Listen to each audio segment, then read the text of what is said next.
विष्णु पितामह की इस कथा से ये शिक्षा लेना चाहिए, जब भी किसी के परिवार में कोई बूढ़े बुजुर्ग जा रहे हो, शरीर छोड़ रहे हो, तो उन्हें घबराने की जरूरत नहीं। उनके पास में कोई कीर्तन चला दो, राम राम मंत्र चला दो, उनकी आंखों के सामने भगवान की छवि रख दो। ऐसे नहीं कि पूरे जीवन भर नाती पोतों को खिलाया और प्राण छूट रहे हैं तो भी बूढ़े बाबा कह रहे हैं अरे मुझे पोते का मुंह दिखा दे। अरे भाई, अभी तक भी ममता नहीं छूटी। मेरे गुरुजी ने जब डॉक्टर ने उनको लाइलाज कहा कि अब आपको प्राण जा सकते हैं, तो कहा कि सब बाहर निकल जाओ, केवल कृष्ण की फोटो मुझे दे दो। अगर मैं पूरी रात मंत्र जपूंगा, अगर मैं जी गया तो ठीक है, नहीं तो दरवाजा तोड़ करके मेरा अंतिम संस्कार कर देंगे। बरसाने वाले बारे एक बार बहुत बीमार हो गए थे, तो उन्होंने केवल क्या रखा अपने पास, श्री गोपाल जी की मूर्ति, मन मन मुस्कुराए भगवान उन्हें देख रहे थे और क्या जप रहे थे, हरि शरणम। बोलो ना, हरि शरणम। ये महामंत्र है, जब भी संकट पड़े मन मन में जपने लगो, हे हरि हम तुम्हारी शरण है, हे हरि हम तुम्हारी शरण। बोलो हरि शरणम, हरि शरणम। सच्चे मन से बोलो हरि शरणम, हरि शरणम। महाराज इस मंत्र का चमत्कार हुआ, भगवान ने जीवन दिया। देखो मृत्यु भी भगवान की कृपा के बिना नहीं हो सकती। अगर भगवान न चाहे तो मृत्यु नहीं होगी, और भगवान अगर अपने भक्त को बचाना चाहते हैं कि कोई पुकारा है, तो भगवान हमें सामर्थ्य है 2-4 साल 10-20 साल और दे सकते हैं। ये सामर्थ्य किसी डॉक्टर में नहीं है। अगर भगवान की भक्ति करोगे ना तो आपकी आयु बढ़ जाएगी। बोलो राधे राधे। तो दीर्घ जीवन जीना हो, स्वस्थ रहना हो, मन प्रसन्न रहना हो, तो भक्ति करो। भक्ति करे कोई सूरमा, जाति वर्ण कुल खोए, धनदारा सुत लक्ष्मी, ये तो पापी भूखे हो। बोले मेरे यहाँ बच्चे हैं, मेरे यहाँ पत्नी है, बहुत सुंदर है, और मेरे यहाँ जमीन है, जायदाद है। बोले ये तो पापियों के भी होती है। तेरे दिल में कृष्ण का प्रेम है कि नहीं? तेरे हृदय में, तेरे मुख में राम का नाम है कि नहीं? बोलो राधे राधे। वो बड़ी बात है। कबीरा सब जग निंदना, धनवंता नहीं कोई, धनवंता भी जानिए, ताकि राम नाम धन।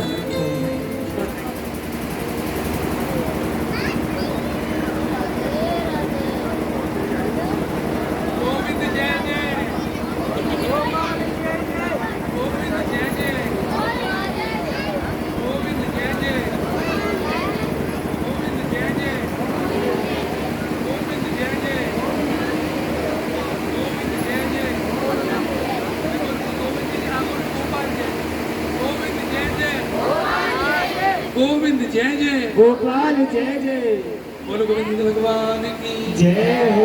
तो ये भागवत बड़े भाग्य से किसी के नगर में, गांव में, घर में होती है। बहुत से लोग तो अपनी निजी कथाएं कराते हैं, अपने घरों में, अपने घेर में कराते हैं। ऐसे घेरों में भी हमने कथा की। और एक मैया हमारी कथा में आई, बोले गुरुजी मेरा बच्चा फौज का इम्तिहान देने जा रहा है, आप आशीर्वाद करो, अगर ये सेलेक्ट हो गया तो हम कथा कराएंगे। तो देखो उन्होंने अनजाने में प्रार्थना की। मैंने कहा था ना, ये स्टेज नहीं है, ये मंच भी नहीं, ये क्या है, ये व्यासपीठ है, भगवान की ये धर्म की गद्दी है। तो यहाँ पे आप मन में जो भी संकल्प करके बैठोगे वो आपको मिल जाएगा। इसलिए सोच समझ के मांगना, सोच समझ के मन में बनाना धारना। एक लड़की सीतापुर की अपने मम्मी पापा के साथ में, गुरुजी मैं बेंगलोर में इंटरव्यू देने जा रही हूँ। तो हमने कहा भाई इस इंटरव्यू से क्या होगा? बोले मुझे 1.25 लाख रुपए मिलेंगे महीना के। तो क्या चाहती हूँ? बोले कि मेरा सिलेक्शन हो जाए, अपने बाके बिहारी जी से वृंदावन में मेरी अर्जी लगा देना। हमने कहा लगा तो देंगे हम, लेकिन तुम क्या करोगी? बोले जो आप कहेंगे। तो मैंने कहा ठीक है, पहले महीने की कमाई तुम अपने इस्तेमाल में नहीं करना, अपने घर में भगवान श्री कृष्ण का उत्सव मनाना। बोले मंजूर है। तो देखो इस बात को कई महीने बीत गए। फिर हम दोबारा उनके सीतापुर में उनके मामा के यहाँ विकास नगर है, वहां गए। तो वहां उनके मम्मी पापा आए, बोले गुरुजी हमारी बेटी सेलेक्ट हो गई। बोलो राधे राधे। राधे राधे। तो ऐसे कई चमत्कार देखे। एक पंजाबी परिवार लखनऊ में आया हमारी कथा, वहाँ एक मंदिर में हो रही थी, तो कथा में ही वो बड़ी गुस्सा करने लगी। किसी को कुछ पूछना हो ना कथा में बीच में नहीं बोलना, या तो शुरू में बोलो या पर्ची लिख करके दे दो।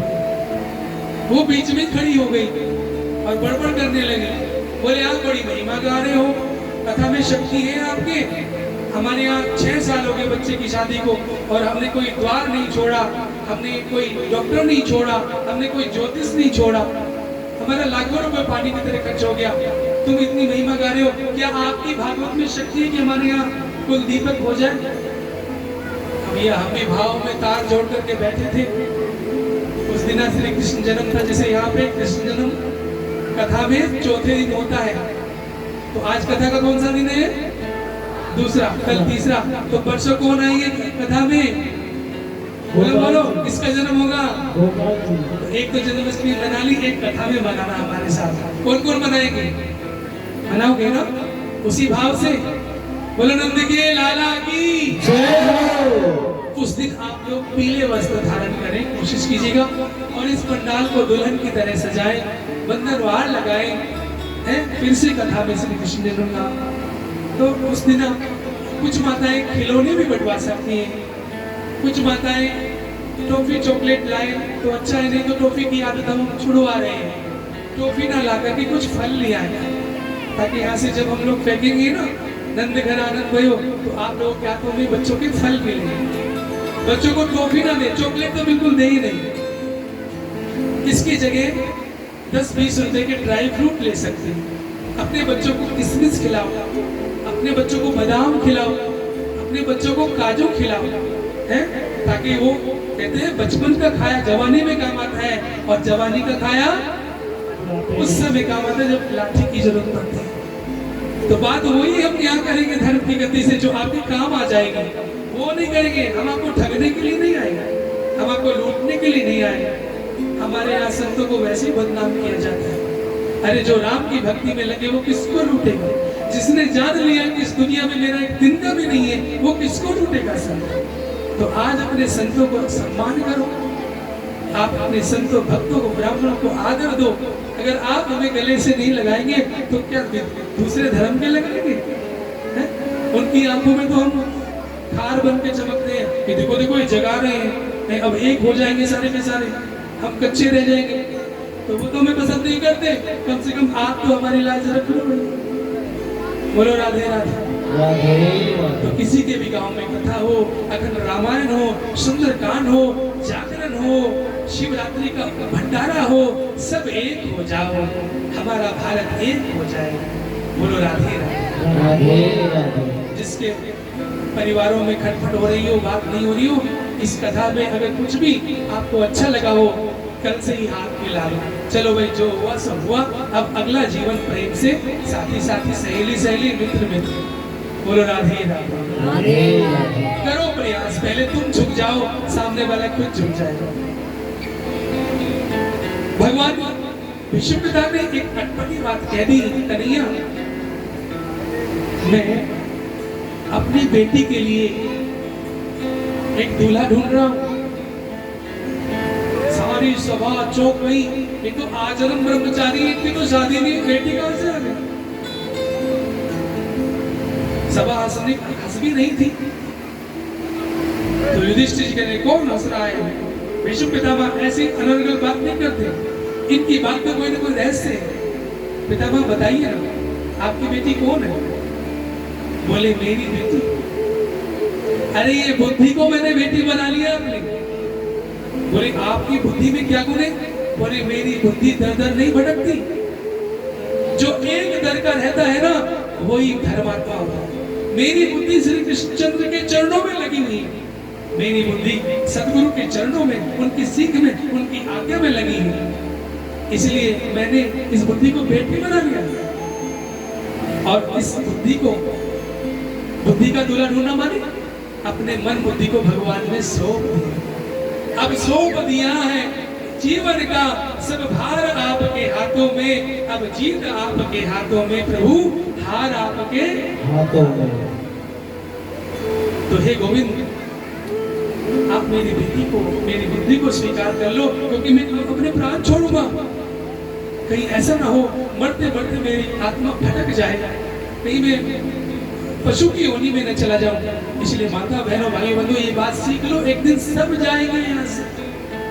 समझदार कौन है? जो मरते समय भगवान का स्मरण कर जाए। ये बस अब झंझट खत्म, ये दुनिया का रगड़ा झगड़ा यही छोड़ करके ए प्यारे आ जाओ, गले लगा लो, भगवान आ जाएंगे। ऐसे व्यक्ति की मृत्यु भी उत्सव हो जाती है। हमारे अयोध्या में, हमारे वृंदावन में जब संत मरते हैं तो वो मरते नहीं अमर हो जाते हैं। सारे उनके शिष्य वर्ग धूमधाम से उनका अंतिम विमान सजाते हैं, बैंड बाजे गाजे के साथ में श्री कृष्ण गोविंद हरे मुरारे गाते बजाते नाचते विचरते कि आज एक वीर योद्धा गया है, अभी कभी मरेगा नहीं, अभी कभी पशु नहीं बनेगा, अब इसने अपना जीवन सफल कर लिया। ये हमारे मनुष्य जीवन का लक्ष्य है। जब तक जिए तो यादगार बन के जिए, और मरने के बाद भी लोग हमें वंदन करें। ये जीवन तो हुआ धन्य, नहीं तो पशु की तरह तो कुत्ते बिल्ली घोड़े गधे की तरह जी रहे हैं, वो कोई जीना नहीं है भाई। बोलो राधे राधे। इति मति रूप कल्पिता में कृष्णा भगवती सात्वतुंग वे विभूमि सुसुखमुपगति क्वचित विहर्तु प्रकृति मुपेयुषि यद बहो प्रवाह। कहते हैं एकादशी का दिन था जिस दिन विष्णु पितामह ने शरीर छोड़ा, और एकादश मैंने 11 श्लोकों में भगवान की स्तुति की। वाह, हमने इतने बड़े विद्वान। विष्णु पितामह भी श्री कृष्ण को मानते हैं, शंकर जी भी श्री कृष्ण को मानते हैं, ब्रह्मा जी भी जब गाय बछड़ा चुराने जाते हैं और वो हार जाते हैं तो श्री कृष्ण के चरणों में माथा टेकते हैं। तो हम सब हिंदू सनातन धर्म के प्यारे प्यारे हैं, श्री कृष्ण भगवान हैं, उनको प्यार करेंगे, उनके मंदिरों में जाएंगे। यहाँ राधा कृष्ण की स्थापना हो गई, सब लोग जाया करो। मैं हाथ जोड़ के निवेदन कर रहा हूँ, मंदिर आप लोगों का है, मंदिर आपके गांव का है, लेकिन हाथ जोड़ने वृंदावन से कोई आया है। बोलो राधे राधे। जाओगे यहाँ पे मंदिर में, कौन कौन हमारी बात मानेगा? हाथ उठाइए। और एक और अच्छी बात बताऊं, कभी वहाँ पेड़ पौधे के पत्ते गिर जाए सूखे तो किसी से पूछना नहीं कि उठा ले, अपने आप सफाई कर देना, क्योंकि वो मंदिर कैसा है, हम हिंदू सनातन में। अरे हमारे वृंदावन में तो बड़े बड़े मोटे मोटे सेठ फैक्ट्रियों वाले बाकी बिहारी जी की चौखट को अपने नए दुपट्टे से साफ करके जाते हैं। बोलो कृष्ण कन्हैया लाल की। तो अपने मंदिरों में किसी का वेट मत करो कि यहाँ गंदगी पड़ी है, लग जाओ सेवा में, क्योंकि वहाँ हमारे भगवान बैठे हैं, वहाँ हमारे राम जी बैठे हैं। बोलो जय श्री कृष्ण। अगर बात समझ में आई प्रेम से बोल दो राधे राधे। कैसे है मेरे गोविंद के त्रिभुवन कमनम तमाल वर्णम रवि कर गोर वरम वरम दधाने। विश्व पितामह बाणों के शैया में श्री कृष्ण को सौंदर्य वर्णन कर रहे हैं। हे त्रिभुवन कमनी, हे मोर पंखधारी, इस अपने दास का ये अंतिम प्रणाम स्वीकार कर लो। ये प्यारे, मुझे आपकी वो छवि बहुत पसंद है। ललित गति विलास वल्गुहास प्रणय निरक्षण कल्पितो रुमाना कृतमनु कृतवत्ति उन्मदान्धा प्रकृति मगन के लिए से गोपवत्ता। बताइए, विश्व पितामह आज जन्म ब्रह्मचारी थे ना, उन्होंने किसी भी नारी की तरफ आंख उठा के नहीं देखा, लंगोटी के पक्के थे। कोई भी अगर पहलवानी करता है तो उसके गुरु, उसके उस्ताद से पहले ये कसम दिखाते हैं कि बेटा किसी बहू बेटी की तरफ गंदी नजर से बोलो बोलो नहीं देखना, तब उसकी पहलवानी सफल होती। तो भीष्म पितामह आजन्म ब्रह्मचारी रहे, और वो कहते हैं कि हे गोविंद, में मरते मरते सही छोटे छोटे आपके रास को याद करना। रास में आप 9 वर्ष के नन्हे मुन्ने बालक और आपके साथ में लाखों नहीं करोड़ों गोपियां नाच रही हैं, क्योंकि हे कृष्ण तुम परम संयमी हो, तुम उन नारियों के साथ में काम भाव से नहीं नाच रहे थे जैसे एक बच्चा अपनी परछाई से खेलता है, ऐसे ही हमारे भगवान श्री कृष्ण रास में समस्त नारियों के साथ में रास कर रहे थे। बोलो रास बिहारी भगवान की। तो जो भी रास को बदनाम करता है, श्री कृष्ण पे उंगली उठाता है, वो पापी है, वो नरक में जाएगा। क्योंकि हमारे भगवान किसी और की नारियों के साथ रास नहीं कर रहे, सब भगवान का ही तो बनाया है? अरे शंकर जी की पत्नी पार्वती जी भी, शंकर जी कहते हैं मुझे कन्हैया के रास में भेज दो ना, तो शंकर जी निश्चित होकर भेज देते हैं, क्योंकि वहां पे गलत भाव बोलो बोलो नहीं है। ये तो हमारे भी भगवान है। ब्रह्मा जी की पत्नी कहती है प्रभु स्वामी पति तो आप हो हमारे, लेकिन ये परम पति है, आप आज्ञा दे दो मैं रास में जाऊं। बोले जाओ ब्रह्मा जी जाओ, कृष्ण का रास। लक्ष्मी कहती है हे विष्णु नारायण